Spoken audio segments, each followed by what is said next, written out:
तकरीबन 32 साल पहले मराठा आरक्षण को लेकर आंदोलन की शुरुआत हुई थी। तब इस आंदोलन के नेता थे लेबर यूनियन के अन्ना साहिब पाटिल। आज मराठा आरक्षण को लेकर महाराष्ट्र के कई जिले जल रहे हैं, सांसदों के घर जलाए जा रहे हैं, कार्यकर्ता आत्महत्या कर रहे हैं। इन सब के बीच एक नाम चर्चा में है, मनोज जरंगे पाटिल। मौजूदा मराठा आंदोलन के नेता यही हैं।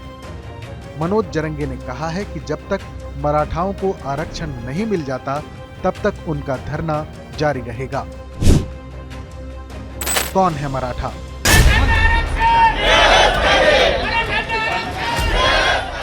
दरअसल महाराष्ट्र में राजनीतिक रूप से मराठा समुदाय सबसे प्रभावशाली रहा है। 20 मुख्यमंत्रियों में से 12 इसी समुदाय से हैं। महाराष्ट्र के मौजूदा मुख्यमंत्री एकनाथ शिंदे भी मराठा समुदाय से आते हैं।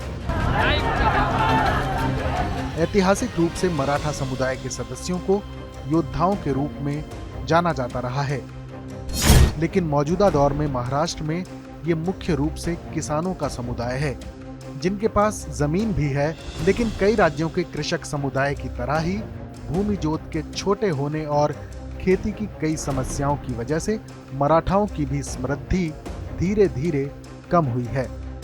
अब बताते हैं कि मराठा आरक्षण में अब तक क्या क्या हुआ है।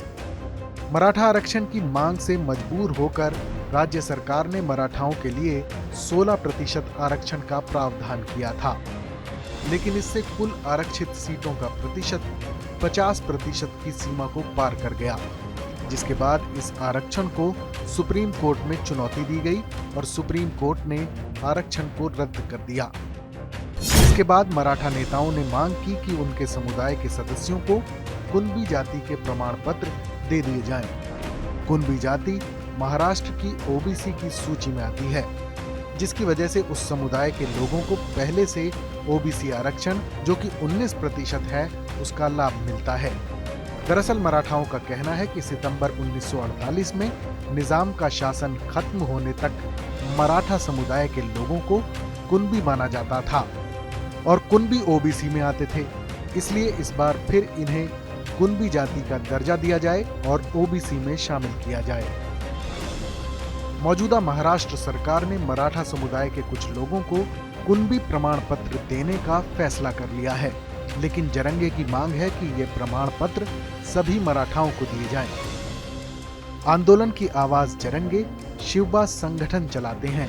40 साल के मनोज जरंगे पाटिल ने साल 2014 के बाद से कई बार इस मुद्दे को उठाकर आंदोलन किए हैं। हालांकि ये आंदोलन ज्यादा चर्चा में नहीं रहे थे। जालना जिले से बाहर कभी उनकी गूंज नहीं सुनाई दी, लेकिन इस बार पूरे महाराष्ट्र में उनका हल्ला है। मनोज जरंगे पाटिल मूल रूप से महाराष्ट्र के बीड जिले के रहने वाले हैं। अपना संगठन बनाने से पहले वो कांग्रेस के कार्यकर्ता थे।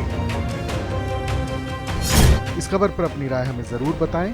बाकी देश और दुनिया से जुड़ी तमाम बड़ी खबरों को देखते रहें टीवी 9 भारतवर्ष डिजिटल।